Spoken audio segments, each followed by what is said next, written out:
নাহি পায়া ভেদা কার করমুখে জালমে আমরা চলে এসেছি আজকে 6 দিনের মাতৃসম্মেলন। 6 দিনের দিন আমরা চলে এসেছি মাতৃসম্মেলন। আমরা চলে এসেছি কোলে গ্রাম।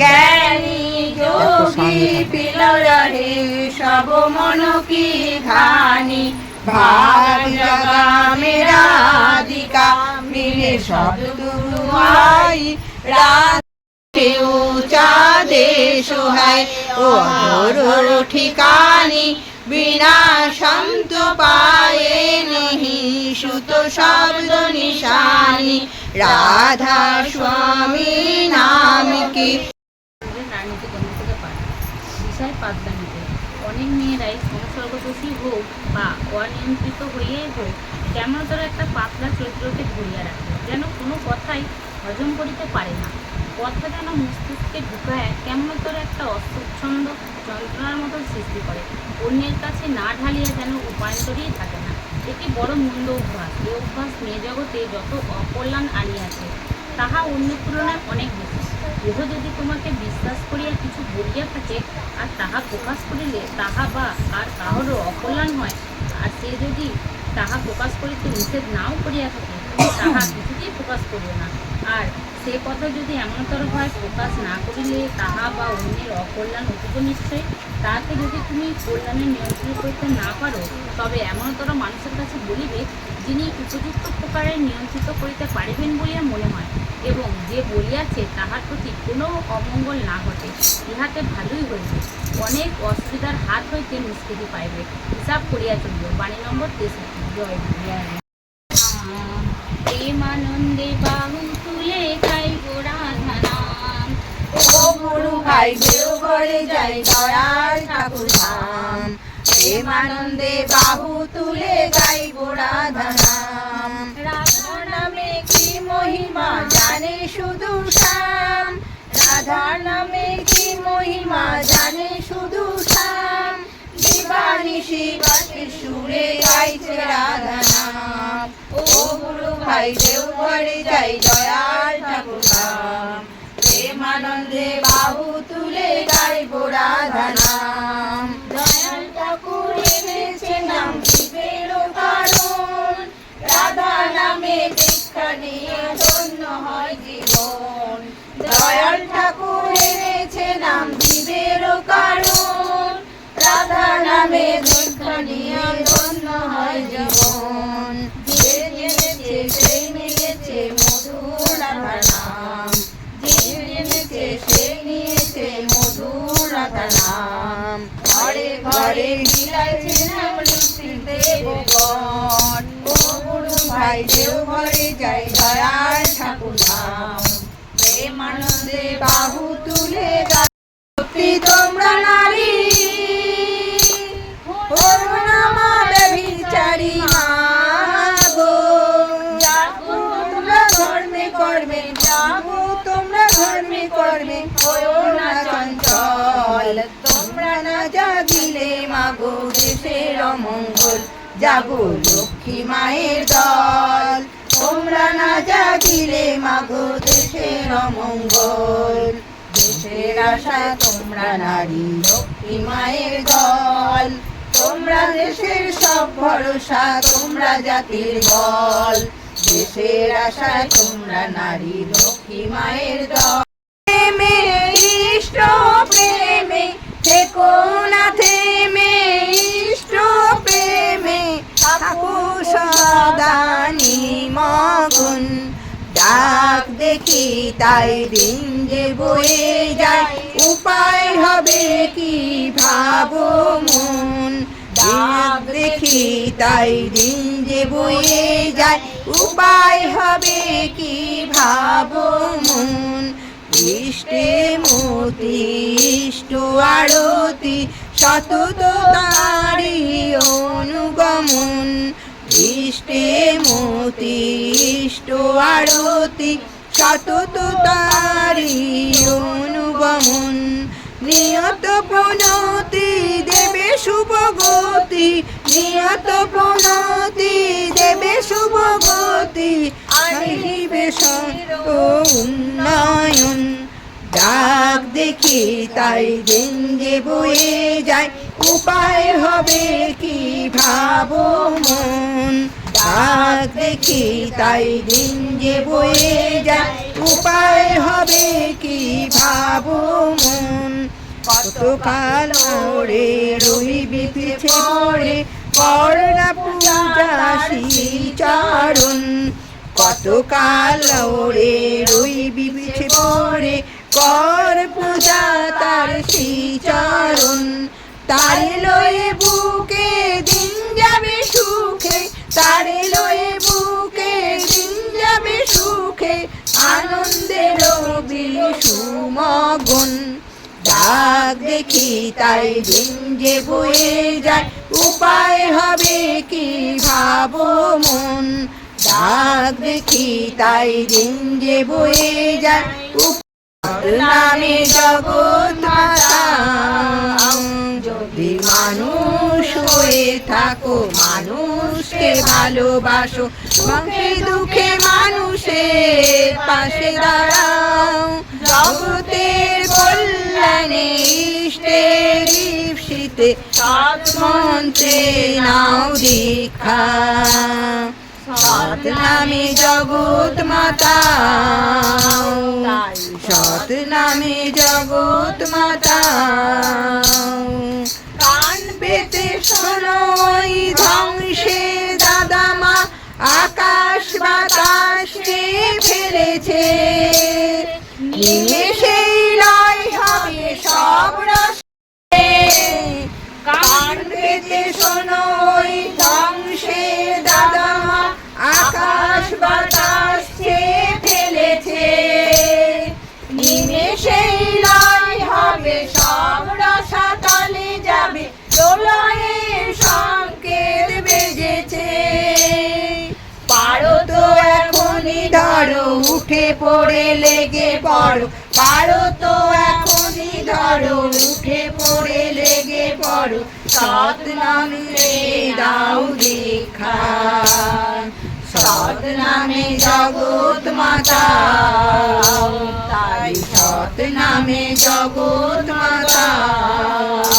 যদি মানুষ হয়ে থাকো, মানুষকে ভালোবাসো, মানুষকে মানুষ জানাই। তোমার চরণে সবে প্রণতি জানাই। প্রণাম তোমায় প্রভু, প্রণাম তোমায়। শাশ্বত সিংহ তুমি বিশ্বদাতায়। প্রণাম তোমায় প্রভু, প্রণাম তোমায়। প্রণাম তোমায় প্রভু, প্রণাম তোমায়। প্রণাম তোমায় প্রভু, প্রণাম তোমায়।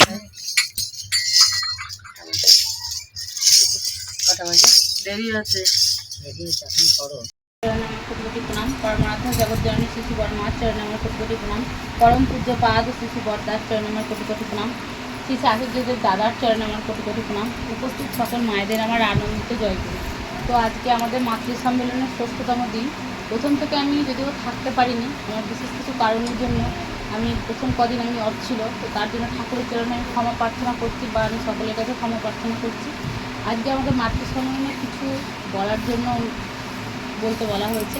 তো ঠাকুরকে ধরে আমি জীবনে কী কী পেয়েছি আমি সেটা বলবো। মানে ঠাকুরকে ধরে তো আমি অনেক কিছু পেয়েছি, কিন্তু সব বলতে গেলে মানে সময় শেষ হয়ে যাবে, তো সব তো বলা সম্ভব নয়। তবুও আমি চেষ্টা করছি কিছু বলার।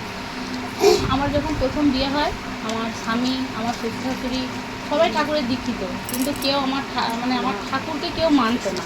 শুক্রবারে নিরামিষ খেত, কিন্তু আমার ঠাকুরকে কেউ মানতো না। মানে ঠাকুরের যে প্রার্থনা করা বা ঠাকুরের যে একটা নিয়ম, ঠাকুরের যে মন্দিরে যাওয়া, ঠাকুরের ডিপি ওয়াক করা, এসব কেউ কিছু করতো না। তো সেই নিয়ে আমার মনের মধ্যে খুব একটা অশান্তি চলতো, যে যেহেতু আমি ছোটো থেকে আমার বাবা মা দীক্ষিত। আমার 7 বছর বয়সে কানে মন্ত্র, 14 বছর বয়সে আমার দীক্ষা হয়।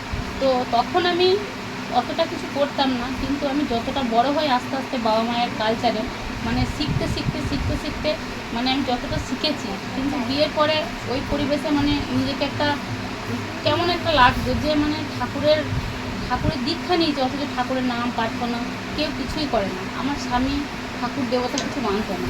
তো যাই হোক ঠাকুরকে বলতাম যে ঠাকুর তুমি তো আছো, তুমি সবসময় আমার সঙ্গে থেকো, ওরা কীভাবে কী করবে আমি জানি না, কিন্তু আমার ঠাকুর সবসময় আমার সাথে থেকে মানে সাথে থেকেছে। মানে আমি আমার স্বামীর একবার বিশাল বড় একবার অ্যাক্সিডেন্ট হয়েছিল আজ থেকে 4-5 বছর আগে। তো তখন এতটাই অবস্থা খারাপ ছিল, আমার আর্থিক দিক থেকে মানসিক দিক থেকে সব দিক থেকে আমার পরিস্থিতি খুবই খারাপ ছিল। তো তখন সেই মুহূর্তে হসপিটালে যখন আমার স্বামী ভর্তি হয় তখন ডাক্তার প্রায় জবাব দিয়ে দিয়েছিল, বলেছিল বাঁচবে না, এমনকি আমাকে বনসই পর্যন্ত করে দিয়েছিল। তো আমি ডাক্তার ওখান থেকে ট্রান্সফার করে দিয়েছিল পিজিতে, বলেছিল ইনি বাঁচবেন না, এনাকে রাস্তায় নিয়ে যেতে যেতে ইনি ডেট হয়ে যাবে। তো সেই অবস্থায় আমি ঠাকুরকে ধরে আমি ঠাকুরের নাম জপতে জপতে গোটা রাস্তাটা, মানে টাকা নেই পয়সা নেই, কীভাবে আমি পিজি যাবো আমি সেটাও জানি না। আমার ভাই আমার সঙ্গে ছিল, ভাই বললো দিদি তুই চিন্তা করিস না, আমি ঠিক ব্যবস্থা করছি। তো ভাই একটা যাই হোক করে একটা অ্যাম্বুলেন্স রেডি করলো, করে অ্যাম্বুলেন্সে করে আমি আমার স্বামীকে নিয়ে গেলাম। তো আমি গোটা রাস্তাটা আমি মানে ঠাকুরকে মন্ত্র জপতে জপতে গেছে, গোটা রাস্তাটা আমি ঠাকুরকে ডাকতে ডাকতে গেছি যে ঠাকুর এই বিপদে আমার পাশে কেউ নেই তুমি ছাড়া, আমার না আমার শ্বশুরবাড়ির লোক কেউ পাশে আছে, না এমনি কোনো আত্মীয় স্বজন আমার পাশে আছে, তুমি আমার পাশে থেকো, তুমি আমার সাথে থেকো। না এরকম ডাক্তার এরকম বলেছে। আমার ছেলে তখন খুব ছোট, 5 বছর বয়স। তা আমি এই মতো অবস্থা আমি কী করবো, তুমি আমার একমাত্র ভরসা, তুমি আমাকে তুমি এই বিপদ থেকে উদ্ধার করো, আমার কাছে তুমি ছাড়া কেউ নেই, তুমি আমার সঙ্গে চলো। তা আমি গোটা রাস্তাটা আমি ঠাকুরের বীজ মন্ত্র, মানে আমার স্বামীর এত ব্লিডিং হচ্ছে, আমার স্বামীকে গাড়িতে নিয়ে যাচ্ছি, এত ব্লিডিং হচ্ছে, গোটা রাস্তাটা ব্লিডিং হতে হতে চাদর ফাদর ওড়না সব ভিজে গেছে, এত ব্লিডিং হচ্ছে। তো আমি শুধু ঠাকুরের বীজ মন্ত্রটা আমার স্বামীর মাথা থেকে পা পর্যন্ত শুধু বীজ মন্ত্র জপছি আর আমি বলছি, বীজ মন্ত্র জপছি আর বলছি, আর আমি অযোধ্যায় কেঁদে যাচ্ছি। তো এরকম করতে করতে পিজিতে নিয়ে গেলাম, পিজিতে নিয়ে গিয়ে পিজির ডাক্তার জবাব দিল, বললো আমরা পারবো না, আপনি অন্য জায়গায় নিয়ে যান। তো আমি বললাম ডাক্তারবাবু আপনি যা হোক করে উদ্ধার করুন। তো ঠাকুরের বীজ মন্ত্র জপ করছিলাম, ঠাকুর যাই হোক শেষ প্রান্তে এসে পিজিতে ভর্তি নিল। পিজিতে ভর্তি নেওয়ার পরে ডাক্তার বললো সিটি স্ক্যান করো, আরও অনেক রকম স্ক্যান করতে দিল। তো সিটি স্ক্যান করা হলো। তো সেই মুহূর্তে সিটি স্ক্যানের রিপোর্টগুলো যখন হাতে এলো তখন ওখান থেকে বললো যে ডাক্তার এলে এই রিপোর্টগুলো ডাক্তারবাবুকে দেখাবে। তো আমার তো মাথায় কিছু কাজ করছে না, সঙ্গে আমার ভাই গিয়েছিলো, আমার ভাই এসে রিপোর্ট সমস্ত কিছু দেখলো। ডাক্তারবাবু যখন আমার স্বামীর কাছে এসে আমার কাছে এসে যখন রিপোর্ট নিয়েছে, বলছে কী হয়েছে, এর তো কিছুই হয়নি। আমি বললাম যে ডাক্তারবাবু ওনার ব্রেন হেমারেজ হয়ে গিয়েছিলো, ডাক্তারবাবু হসপিটাল থেকে জবাব দিয়েছিল, বলেছিল বাঁচার আশা নেই। বললো ওনার ব্রেন হেমারেজ প্রচণ্ড আঘাত খেয়েছিলো, তো বাইক নিয়ে যখন অ্যাক্সিডেন্টটা হয় তখন এত আঘাত খেয়েছিলো, মাথা কপাল পুরো ফেটে একদম পুরো রক্ত বেরোচ্ছিলো, আর এই মাথাতে পুরো ব্লাড জমে গিয়েছিলো। তো সেই মুহূর্তে ডাক্তার বলেছিল যে যেহেতু ব্লাডটা জমে গেছে সেহেতু উনি আর বাঁচবেন না।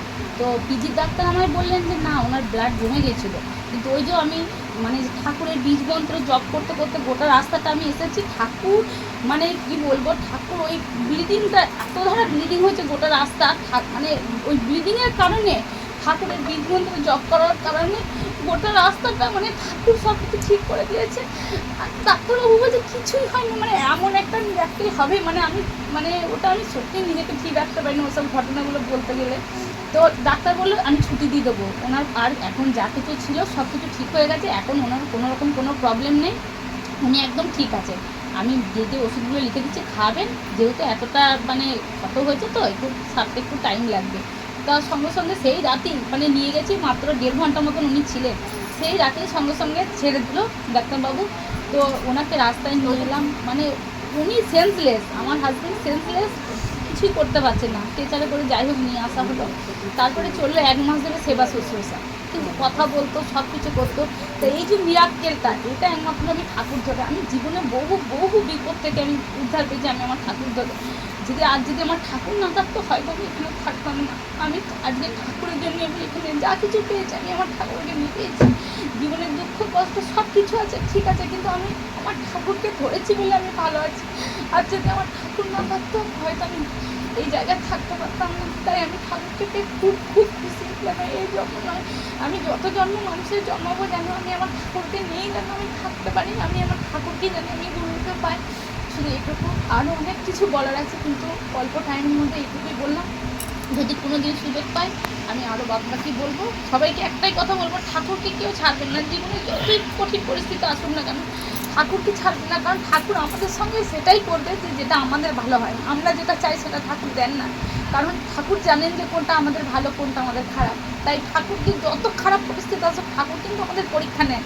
ঠাকুর দেখে যে এই খারাপ পরিস্থিতিতে মানে আমাকে পাশে রাখে কিনা, আমাকে সে ধরে থাকে কিনা। আমি সেই জন্য ঠিক করেছি, আমি যদি আমার যত খারাপ পরিস্থিতি আসুক, আমি যদি রাস্তায় ভিখারিও হয়ে যাই না, আমি যদি পার্টি নিয়ে ভিক্ষাও করি, তবু আমি ঠাকুরকে বলছি, তবু আমি তোমাকে জানবো না, তুমি আমাকে যত কষ্ট দেবে।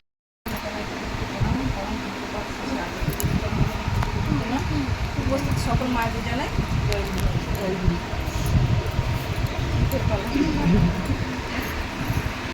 বলতে গেলে প্রথমে আসে যে আমরা যেখানে যাই সেখানে আর কি দেখি যে আমাদের ঠাকুরের মানুষ, সবাই ঠাকুরের মানুষ, কে আমাদের দীক্ষা নিয়েছে।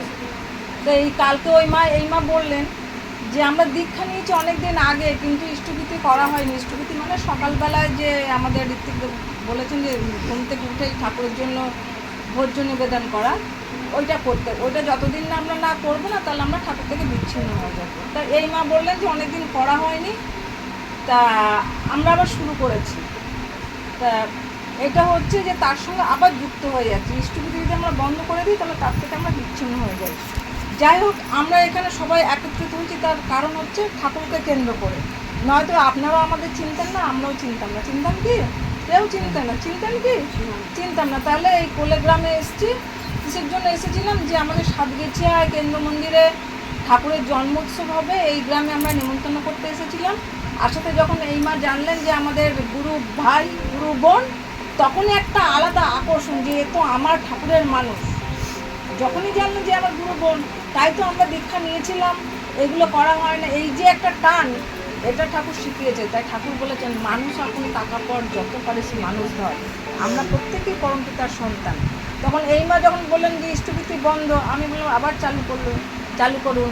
ওই মা যখন চালু করলেন, আবার ওই মায়ের বাড়ি গেলাম, যমুনা মায়ের বাড়ি, যে মা এরকম এর জন্য এসেছি। মা যথারীতি উৎসবের জন্য অর্ঘ্য দিলেন।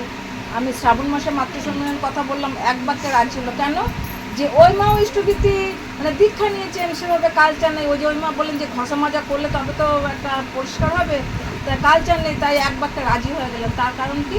একটাই হচ্ছে ঠাকুর ছাড়া কিন্তু যে ওই এসছে একটু রান্না বান্না করে খাই, ও আমার কেউ না, তা কিন্তু না। যে কি না, আমরা প্রত্যেকেই ঠাকুরের মানুষ, সেই জন্য ওই মা ডেকেছেন। তাহলে আমরা আজকে একত্রিত হয়েছি কিনা ঠাকুরকে কেন্দ্র করে সবাই একত্রিত হয়েছে। যে তা ঠাকুর না থাকলে আপনারা আমাদের চিনতেন না, আমরাও চিনতাম না। তাই ঠাকুরকে ভালোবাসি বলে এখানে এসেছি। তাহলে কী করতে হবে? ভালোবাসি। ঠাকুর বলেছেন যে আমায় খুব ভালোবাসা, অথচ আমার জন্য কিছু করতে ইচ্ছা হয় না। এ কথা যে সোনার পুতলে কুকুর তাই। দেখুন, যখন একটা ছেলে একটা মেয়ে প্রেম করবে, তখন দেখবেন সে বাবা মা ভাই বোন কারোর কোনো কথা শুনবে না। না, আমি ওর সঙ্গে দেখা করবো তো করবোই, তুই যাস না, ওটা ভালো পথ না, যাস না। ফোন থাকে তাহলে ঠিক দেখা করবে কিনা। একটা ছেলের প্রতি একটা মেয়ের আকর্ষণ কোনো বাধা আটকাতে পারবে না। কি আমাদের জীবনে, কি আপনার জীবনে অল্প হলেও হয়েছে, তাই তো? যেটা সত্যি সেটা সত্যি। এই যে টানটা একটা ছেলের প্রতি, এই যে টানটা, এই টানটা কার জন্য নিতে হবে? আমরা ঠাকুরের জন্য। এই টানটা যদি আমরা ঠাকুরের জন্য করতে পারি, যে ঠাকুর তুমি আর আমি, পাশে কিন্তু কেউ নেই, কোনো বাধা বিঘ্ন, কোনো সংসারে আবদ্ধ থেকে কোনো বাধা বিঘ্ন যেন আমাদের আটকাতে না পারে। ওই যে ওই ছেলেটা মেয়েটা যেমন, ওটা হচ্ছে সাময়িক, কিন্তু ঠাকুরকে যদি আমাদের এইটা সারা জীবন রেখে দিই, তিনি সবসময় তিনি আমাদের রক্ষা করবেনই করবেন। ঠাকুর ছাড়া বাঁচাবার কোনো পথ নেই। প্রথমে যে মা পায়েল মা যিনি বললেন, তা সত্যি তাই। ওই মায়ের জীবনে অনেক ঘটনা, ঠাকুর না ধরলে সে হয়তো তার বেঁচে থাকা সম্ভব না। আমার জীবনও তাই। যে আপনারা সবাই মনে করছেন যে এই মায়েরা কত সুখী, কত ভালো, আমরা এরকম নাম গান করতে পারছি না, আমরা এরকম করতে পারলে কত ভালো হতো, কিন্তু না, আমাদের জীবনটা এত যন্ত্রণাময়। আপনারা যদি শুনতে পারতেন তাহলে জানতেন যে এই মায়েরা বেঁচে আছেন কেন, কী করে। এই মায়েরা কী করে বেঁচে আছে? তার বেঁচে থাকার একটাই কারণ, ওই যে ঠাকুরকে ধরেছিলাম, বীজনাম সবসময় জপেছিলাম। না, আমাদের বেঁচে থাকার কোনো কথা না। আপনি জানেন যে আমার শ্বশুরবাড়িতে আমি যখন বউ হয়ে আসি, একটা মহিলা যখন বউ হয়ে আসে, তখন অনেক আশা থাকে যে শ্বশুরবাড়ি যাবো, সবাইকে মানিয়ে গুছিয়ে চলবো, তাই তো প্রত্যেকের একটা আশা থাকে। আমি আমার শ্বশুরবাড়িতে এসেছিলাম, শ্বশুরবাড়িতে এসে দেখলাম আমরা যে মানসিকতা ঠাকুর যেভাবে, তারা আমার ঠাকুরকে একদম ভালোবাসে না, একদম ভালো তো বাসনা, উপরন্ত ঠাকুরের বিরোধিতা করবো। তা কি আমি ঠাকুরকে ভালোবাসি, বিরোধিতা তো বিরোধিতা, সব সময় উল্টো। এমন একটা পরিস্থিতি হলো, ঘরের মধ্যে আমাকে আটকে রেখে দিল, আমাদের সম্পূর্ণ একদম আলাদা করে দিল, 3 দিন আমাকে না খাইয়ে রেখে দিল ঘরের মধ্যে, পুরো দরজা বন্ধ করে না খেয়ে পড়েছিলাম, একদম বাস্তব সত্য। তাহলে একটা মানুষ 3 দিন ঘরের মধ্যে, আমার সামনে কোনো রোজগার ছিল না, তো ভাত খেয়ে শুধু পড়ে নেই, ঘরের মধ্যে যখন না খেয়ে পড়ে আছি, তো পাশে আমার ননদ একটা কুকুরকে দরজার সামনে বেঁধে দিয়ে মাংস ভাত দিয়ে বলছে তোরা খা, তোরা খেলে কাজে দেবে। তাহলে সেই একটা মানুষ কি বেঁচে থাকতে পারে বলুন? যদি প্রতিবেশী এসে আমাকে যদি জানলা দিয়ে কিছু খেতে দিত, তার সঙ্গে গিয়ে আমার শ্বশুর বাড়ির লোক ঝগড়া করবে, তাহলে সে বেচারি কেন আসবে বলুন? সে তো আসবে না। তাহলে সেই পরিস্থিতি থেকে উঠে আজকে আমি আপনাদের সামনে এসেছি, তার একটাই কারণ কি, ঠাকুরকে ধরেছিলাম, কেউ না কেউ ঠাকুর কারো না কারো মাধ্যমে এসছে, এরকম বহু বহু ঘটনা মা। তাই আপনারা হয়তো মনে করছেন যে কত সুখ, কিন্তু আমাদের জীবনে এত এত ঘটনা, ঠাকুরকে না চলে কিন্তু আমরা কেউ বাঁচতে পারতাম না। এখন মানে আমি তো একটা সময়ের মধ্যে যে এই সময় থেকে এই সময় শেষ করতে হবে, তাই বলার কিছু নেই। সবার কাছে একটাই অনুরোধ, যারা দীক্ষা নিয়েছেন তারা আবার ইষ্টবিধি চালু করুন, যারা দীক্ষা নেননি ঠাকুর ছাড়া কিন্তু কোনো বাঁচবার, আপনারা দীক্ষা নিয়ে এই যে ঠাকুরকে ধরুন, আপনারা দেখবেন যে কি অমৃতের স্বাদ, এর মতন কোনো অমৃতের স্বাদ কোথাও কিছু নেই। আপনাদের প্রত্যেকের মঙ্গল কামনা করে রাখছি, আপনারা সবাই ভালো থাকুন। জয় গুরু। প্রণাম জানাই, এসে তুমি প্রভু চিতা ভরিতে, এসেছো তুমি প্রভু চিতা ভরিতে, নাই নাই আর ভয় নাই, ও নাই নাই আর ভয় নাই, প্রেমী তোমারে প্রণাম জানাই, প্রেমী তোমারে প্রণাম জানাই। কাতর জীবনে দুঃখ বেদনে ভরা ছিল হিয়াজে ব্যথার রোদনে, কাতর জীবনে দুঃখ বেদনে ভরা ছিল হিয়াজে, হে মোর স্বামী আসিলে তুমি, হে মোর স্বামী নাই আর শোক তাপ নাই, ও গো নাই আর শোক তাপ নাই, প্রেমী তোমারে প্রণাম জানাই, প্রেমী বলে সদা ডাকরে, জয় রাধে রাধে, কৃষ্ণ কৃষ্ণ গোবিন্দ গোবিন্দ বলো রে, ছাড়ো রে মন কপট চাতুরি, বদনে বলো হরি হরি, হরি নাম পরম ব্রহ্ম, জীবেরই মূল ধর্ম অধর্ম।